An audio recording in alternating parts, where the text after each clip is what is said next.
से कम 50-60 हजार रुपया खर्चा आया। तो जिन बच्चों के लिए मैंने इतना किया वो क्वार्टर में नाराज हो गए। मतलब काका को हमारे बच्चे के भविष्य का कुछ किया या उसके लिए कुछ कर रहे वो मतलब नहीं है। ये सोच बनी हुई है और ये हकीकत है। तो मैंने सोचा मैं भविष्य में बनूं नहीं बनूं, लेकिन मुझे बाद में ये एहसास होना चाहिए कि मेरे कार्यकाल में मैंने जो किया वो सही किया, मैं संतुष्ट होना चाहिए। मैं जीवन में कभी दुखी नहीं हो, मतलब मैं कभी दुखी नहीं होना चाहिए कि मैंने क्या किया। कुछ भी किया लेकिन अच्छा किया, सही के लिए किया। इसी भावना से मैं काम करता हूं। तो ये लोगों की एक कॉमन मानसिकता बनी हुई है कि स्कूल में करवाने की कोई मतलब नहीं है। तो इसलिए जनप्रतिनिधि, सरपंच हो या कोई भी हो, आज तक विद्यालय में ज्यादा ध्यान नहीं दे पाते। तो लोगों की भावना जो है वो बदलनी है और अपन सबको मिलकर ये भावना बदलनी है। आज हमारे इलाके में ये लोकतांत्रिक देश है। लोकतांत्रिक देश में विचारधारा है, विचारधाराओं के आधार पर संगठन बने और इस संगठनों के आधार पर सरकारें बनती है। तो आज एक नई विचारधारा के आधार पर मैं विधायक बना, आप सबने मत दिया, आप सबने कहीं पे प्रत्यक्ष अप्रत्यक्ष सहयोग किया, तो काफी बदलाव हुआ है। और इस लोकतंत्र में जब से ये सरकारें बनना स्टार्ट हुई तब से आज तक का इतिहास उठा के देखो, इस देश के हित में, आम गरीब के हित में जो कानून बने वो कानून कई कई क्षेत्रीय पार्टियों की योगदान की वजह से बने। इस देश में जितने भी जो गरीब के हित में, शोषित के हित में, एसटी एसटी के हित में, मजदूर के हित में, देश में जितने जो कानून बने वो क्षेत्रीय पार्टियों की मेहरबानी से बने। आज हम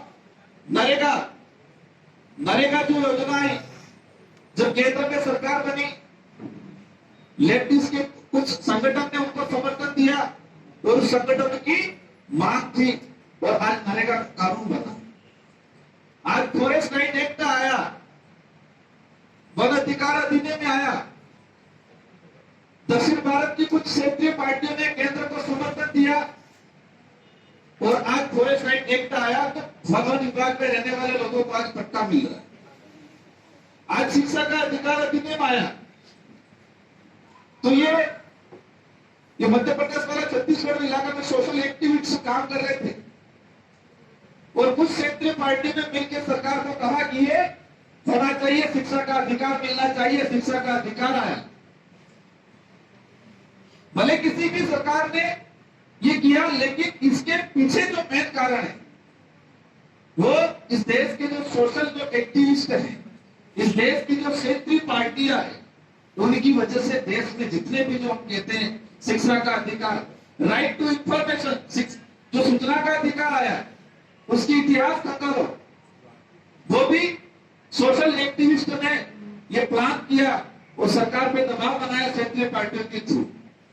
आज राजस्थान के अंदर राजस्थान पैटर्न लागू हुआ एसटी एससी के लिए। आज मुख्यमंत्री जी ने 1,000 करोड़ अलग से बोर्ड बना के एसटी एससी के विकास के लिए राजस्थान पैटर्न जो लागू किया, जो कानून बनाया, वो आपकी मेहरबानी है। आपने यहां से 2 विधायक जिता के नहीं भेजे होते तो वो कानून नहीं बनता।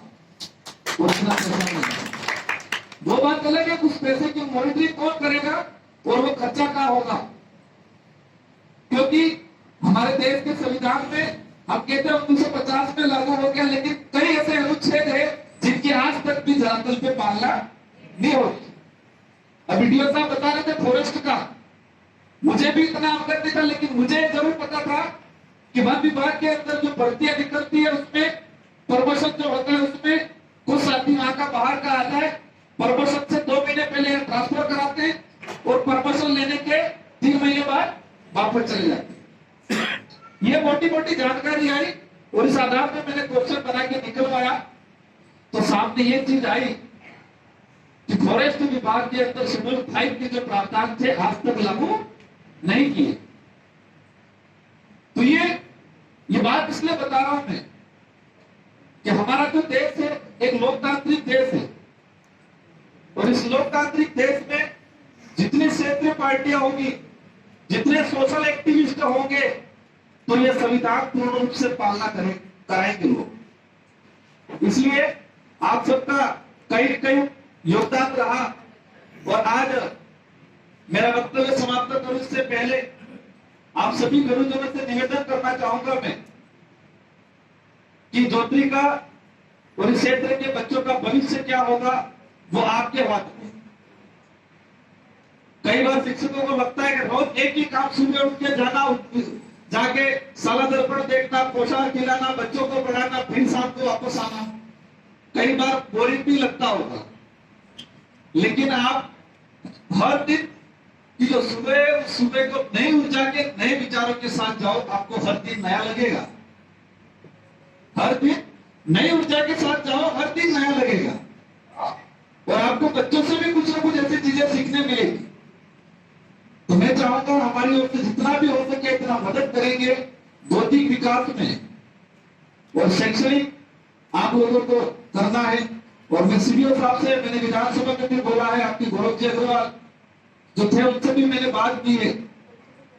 एक तरफ तो आदेश आया हुआ है कि विद्यालय में अध्यापक फोन यूज नहीं करेंगे, इसका आदेश निकला हुआ है, वो बता देते पहले तो निकला हुआ है कि विद्यालय में अध्यापक फोन यूज नहीं करेंगे।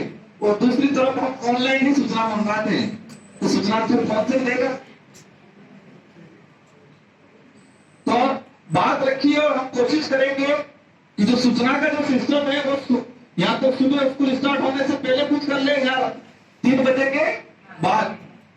बाकी मैं खुद महसूस कर रहा हूं कि कहीं न कहीं सूचना आदान प्रदान में ही हमारा स्टाफ लगा रहता है।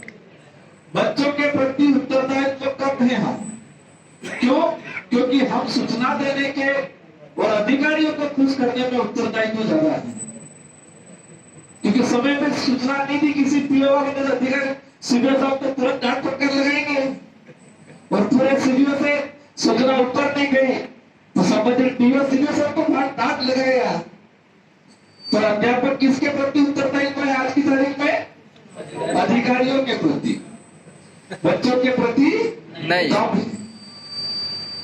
तो जो व्यवस्था है उसमें हम हमारी ओर से कोशिश करेंगे, क्योंकि आज हम भी विधायक हैं, मतलब विधायिका के मेंबर ऑफ लेजिस्लेटिव, तो ऐसा कानून बनाने की, क्योंकि हम कानून बनाने का अधिकार 200 विधायक को है, तो मुझे भी इसमें मेरा भी योगदान रहेगा। तो हमारी ओर से पूरी कोशिश रहेगी। मैंने कई बार कहा है, मैं 4-5 और विधायक को साथ में लूंगा अभी, और हम कोशिश करेंगे कि जो सूचना वाला जो सिस्टम है या तो 3 बजे बाद या सुबह रखा है, क्योंकि एक तो स्टाफ लगा रहता है, एक समानांतर वाला एक दूसरे को सहयोग लेता ही है, तो उसी में हम खुश रहते हैं। तो ये व्यवस्था जो बनी हुई है उसको सुधारने की कोशिश करेंगे। मेरा आपसे एक बार वापस अनुरोध है कि नशा पत्ते वाले से दूर रखना है, बच्चों को व्रतों से दूर रखना है, बच्चों को किताबी ज्ञान से भी, मतलब किताबी कीड़ा ही नहीं बनाना है। 1-2 बार हुआ, मेरे कई गवर्नमेंट शिक्षक थे, मैं कहीं गया हुआ था कार्यक्रम शादी में, और वो पास में आए, बैठे बातें की, फिर कहा ये हमारा मेरा बच्चा है, और बच्चे से परिचय कराया, और फिर पूछा कहाँ पढ़ रहा है, तो कोई इंग्लिश मीडियम स्कूल का नाम बताया। बच्चे ने कहा, फिर पापा ने कहा कि बेटा गिनते बेटा रोक के बताइए। तो बेटे ने बोला 1 2 3 4 5 6, और फिर मैंने बेटे को पूछा बेटा 5 को हिंदी में क्या कहते? बेटे को नहीं पता है। मतलब सरकारी विद्यालय के हमारे अध्यापक थे, उनका बच्चा पढ़ रहा था, बेटे बाप को लग रहा था मेरा बच्चा बहुत अच्छा पढ़ रहा है, बच्चा इंग्लिश में फर्राटेदार बोल रहा था, लेकिन बेटे को 5 को हिंदी में 5 कहते वो पता नहीं था।